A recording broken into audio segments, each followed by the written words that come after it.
Do-do-do-do-dee. Hello, everybody. Welcome to the Dudeist journey. I am your host, the Reverend Phillip K. And today, I'm going to be talking for a little bit about forgiveness. That is the topic of today's Dudeist sermon. Now, some might be asking, I'm just going to kind of explain why I'm doing this.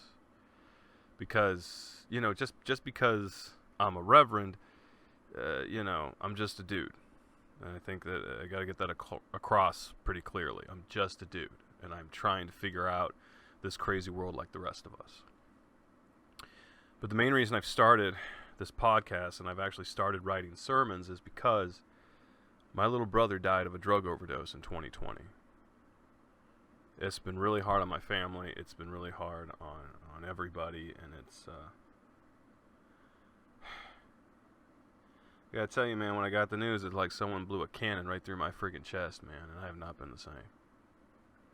I'm trying to get back to some kind of normalcy, but it's a little more difficult than I thought. And I've been dealing with a lot of different stuff, and as I've been working on this, going through this grief, I started writing sermons to sort of help. And some of my friends and family asked to share them, so that's what I'm going to do today. Oops, sorry. You're going to hear a lot of weird noises. If you hear a fan in the background, that's not you. That's my giant computer system that my friend Delphine gave to me. Delphine, I'm very grateful. This system is awesome, but holy jeez, the power on this thing. It's got like a super fan, and it's just like all the time. It's nuts. But it's an awesome system. I am working with like a crappy little $20 webcam and my snowball microphone over here.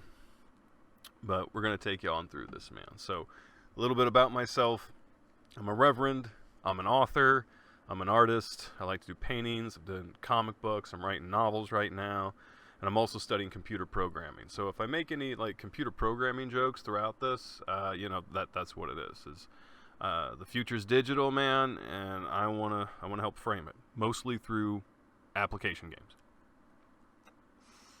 Because I love app games. Especially wordscapes. Okay, so enough of that. Let's just go and get down to the nitty-gritty today. Today I'm going to talk about forgiveness. Now, in Dudeism we recognize all dudes from all walks of life. Okay? So you don't necessarily have to be a holy person to be a dude. Georgia O'Keeffe, for instance, is a dude. So you don't even have to be male, right? Dude is just a universal term. And so... But I will technically kind of look at some of the more religious dudes out there, like Jesus and Buddha and Muhammad and whatnot. And the reason I do that is because I come from a Christian background. I've been an atheist, a demonist. I've been agnostic. I've been all kinds of things.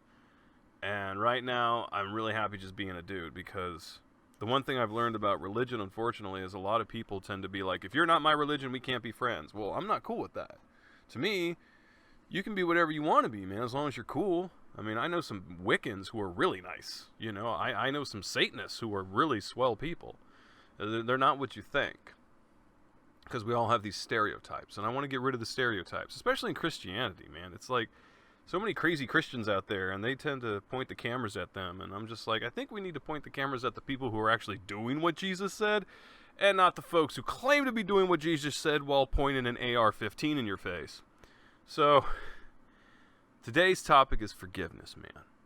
And I think a lot of us need to learn about this because it's tough to forgive. We're very much an eye for an eye and a tooth for a tooth. And I'm like, well, if Jesus told us to forgive, and Muhammad and Buddha and all these people told us to forgive, man, well, then I think we should be forgiving. Let's go that route, man.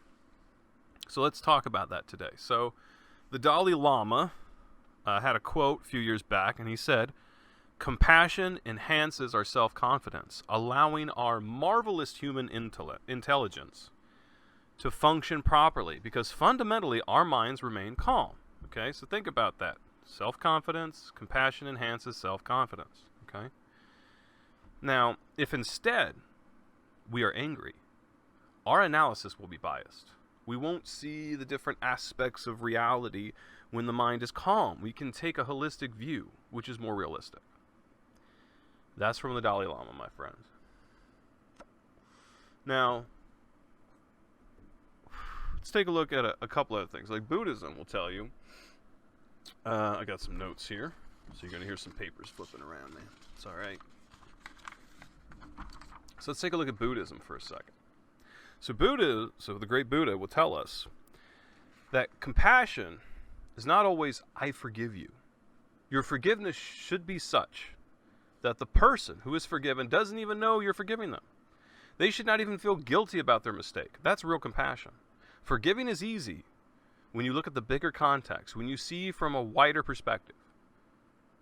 You can see that the culprit was once a victim. Not a bad thing to discuss and think about. Now, we want to go into the Bible, the old Christian Bible there. If you forgive others, then God will forgive you. But if you refuse to forgive others, your Father will not forgive your sins. Ooh, yeah. Yeah, that's from Matthew. Now, everyone knows the quote from Luke, do unto others as you would do unto me, so saith the Lord. And that really goes in along lines with, every religion, Jewish religion, Muslim, Hindu, they all have the golden rule, which is do unto others as you would have them do unto you. But there is some folks that take it a step higher, and they say do better unto others than they do unto you. Because people tend to forget that some folks like to be, tied up in whips and chains and get smacked around.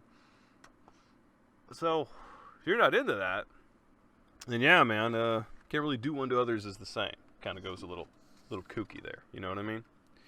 Now, let's take a look at Dudeism. What does Dudeism say on this? And Dudeism says, to be upset or angry is uncool, man. All right? And it should be kept to a minimum. All right. And now, the other main key from Dudeism will say, revenge does not exist for a dude. Okay? It is only allowed to question non-dudes about uncool things that they have done. So, you have to remember that just like we've heard from Buddha, and just like we've heard here from the Bible, and just like we've heard from others, you got to keep your cool, man. Keep a calm, level head. That's the point. All right? Don't get all freaked out. Don't let it take you to that level of angry, man. You got to get rid of the anger. And I have this problem, man. I've got this problem. I'm angry. I'm angry like freaking crazy, man. I'm going to adjust my mic here. And I have to constantly double check myself all the time. Now, that's what some of the religious folks would say. Now, here's a question. What does modern psychology say? Oh yeah, you didn't think you were going to hear some science here on a sermon, but you are, man. Science, we owe everything to science. If you are listening and reading or seeing this right now, you got to thank science. Science, we rely on science for everything. Communication, transportation, medication. we rely on them for everything, man. So science has done good. And I always take a moment to stop and listen to what scientists have to say. Because what I like about science is science will admit when they're wrong. They'll admit, oh, hey, got that wrong. Got to change around. Because at one time people thought that the only way to get rid of a headache was to drill a hole in your head so the evil spirits would escape. All right? So, let's, science corrects itself. I like that. Now, modern psychology says this. I got this up. It says here, forgiveness is the release of resentment or anger. Forgiveness doesn't mean reconciliation. One doesn't have to return to the same relationship or accept the same harmful behaviors from an offender. Forgiveness is vitally important for the mental health of those who have been victimized. It propels people forward rather than keeping them emotionally engaged in an injustice or a trauma. Forgiveness has been shown to elevate mood, enhance optimism, and guard against anger, stress, anxiety, and depression. Okay? So if someone's wronged you, you don't have to be friends with them anymore. But you have to forgive them. Not for them, for you. So you can move on. So you can drop it and get rid of that hate, man. And I can speak from experience, man, okay? I've had people try to freaking kill me, okay? And I have forgiven them. That's what you got to remember. Now, I'm not friends with those people, but I'll still see them on the regular and, every now and again. And I still am totally cool. I'll just be totally cool and calm. Because that's where you got to go. That's what you got to do. So now there's 4 little things that they do in the psychology. So they say, the first thing you got to do is you got to uncover the anger. Why are you angry? Well, I've got some issues because I'm angry because my little brother died. He died of a drug overdose. And this wasn't the first time he OD'd, man. And before he died, like a month before he died, I was begging him to get off this stuff. See, my little brother, he got hooked on those Oxycontins like a lot of folks did. He got injured at work. They gave him the frickin' Oxys, and they were giving him all these pills.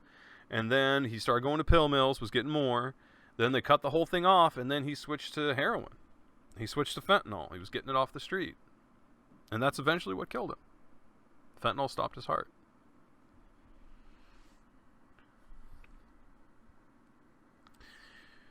And so I'm really pissed at him, but at the same time, I got to forgive him.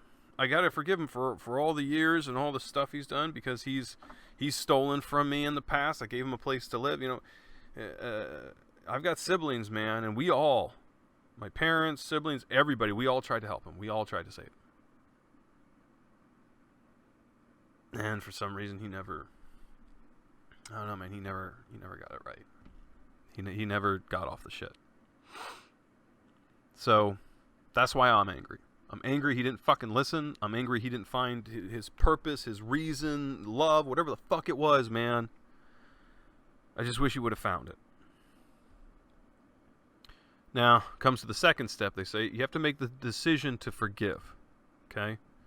This is not like something that's just going to, happen one day. You actually have to forgive this person. You actually have to say, I forgive you. Even if it's not straight to their face, just say, I forgive you.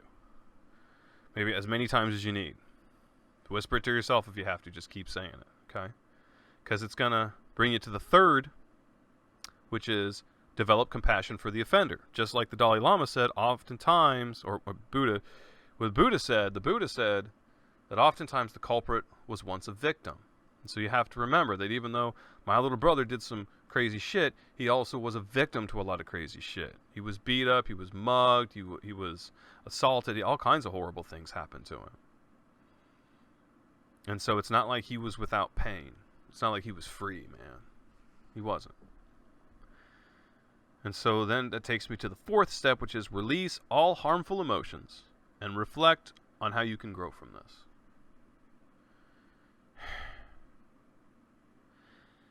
It's really hard when a younger sibling passes away, because it's not the natural order of things. And when you're an older sibling, you're often you're supposed to look out for your younger sibling. You're supposed to help them out and be an example, man. And so I'm start questioning, what kind of example was I? Was I a good one? Was I a bad one?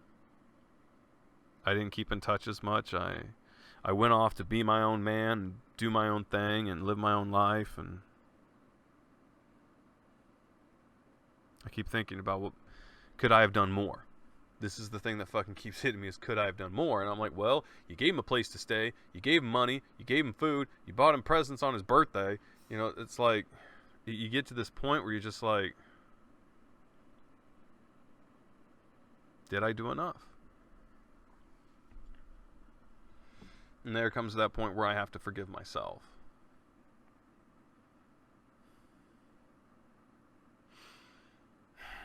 It's tough, man. It's tough. So how do I forgive myself? Well, according to psychology, you begin by acknowledging that you had some fault. You take responsibility for any of the hurt you caused, and I know I caused him some pain, probably. Now, was I the one who, killed him? No, of course not. It was the drugs. It was the decision that he made. That's what killed him. Could I have saved him? I don't know. I tried. Maybe I should have had more patience. Maybe I should have had more forgiveness. I don't know. But I know it's something I'm constantly going to grapple with for a while. And depression's hit me. That's why I got a beard going on. I got a full beard going on here, because it's been tough. Now, psychology also says you need to reflect on why the event occurred. Identify how to avoid similar offenses in the future. And forgive yourself by focusing on the thought, saying it aloud, write it down, whatever you got to do. You have to forgive yourself. Apologize to the person you wronged. Try to improve their life in a meaningful way. And if you can't, then try to improve your life in a meaningful way. It's right on, yeah. So that's what I'm going to try and do, man. Like I said, it's not easy, and I'm going to take it step by step as I go and do the best that I can. But I gotta tell you, I miss him, man. I really fucking miss him. I wish he would have toughed it out and hung around for a while longer and got off all the shit, and I wish. So what I did is, for all the Dudeists out there, I made one of those little candles, you know, like those Jesus candles. Because some people do funny ones. They got like ones with Bill Murray or Thanos or whatever on it, and so I went ahead and decided I made one. So I made one for him, and I called it Dude Jacob of the Desperate. And I wrote a little prayer on the back. It says, or just a little quote saying what have you, but here it is. Oh, Dude Jacob, bring us sweet bass riffs that our minds be calmed and peaceful, because he was a bass player. May we forgive others and forgive ourselves for uncool deeds and shitty weed. May we realize true peace, and that we can fix our problems by working on them, and not by lighting some stupid candle that we found at the dollar store.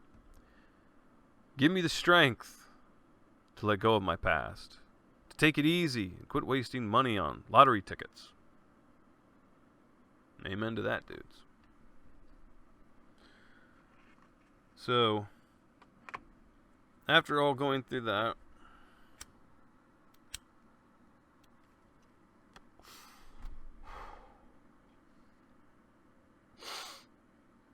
around this time I like to give 5 minutes, so 5 minutes of like silent prayer meditation at this time.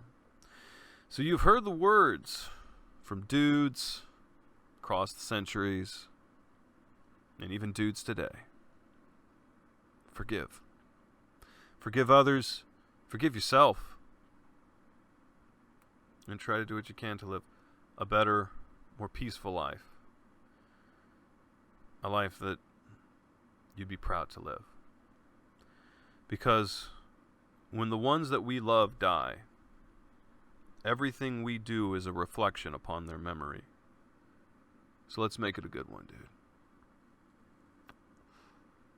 So that's what I'm going to do. I'm going to keep recording these little podcasts and these little videos, so you find me on Anchor FM or on YouTube. And if something I said today kind of struck a chord, feel free to share or even comment or let me know. I'm going to keep making them, man. I'm going to try and stick to this at least once a week. I was doing sermons in front of my family and stuff, but I gotta admit, it kind of feels weird standing up in front of people. It feels more comfortable me being here in my little recording studio closet and talking to a webcam.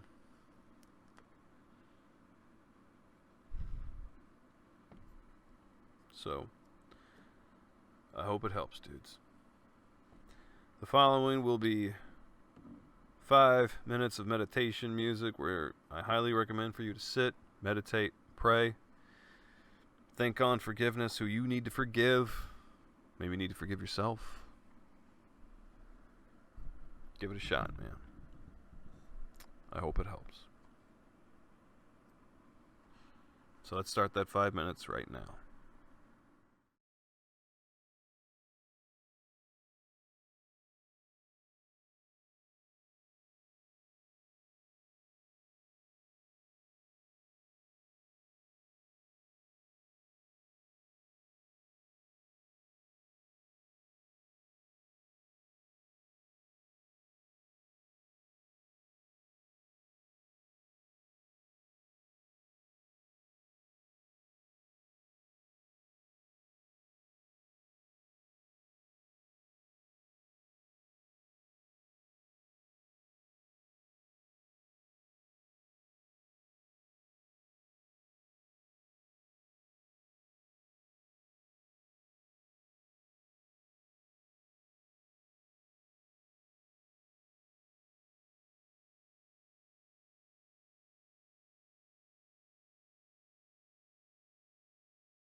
Well, I hope you feel refreshed. Hope you feel good. Hope you feel better. I hope you go forward and be a cool dude. Thanks for listening, man.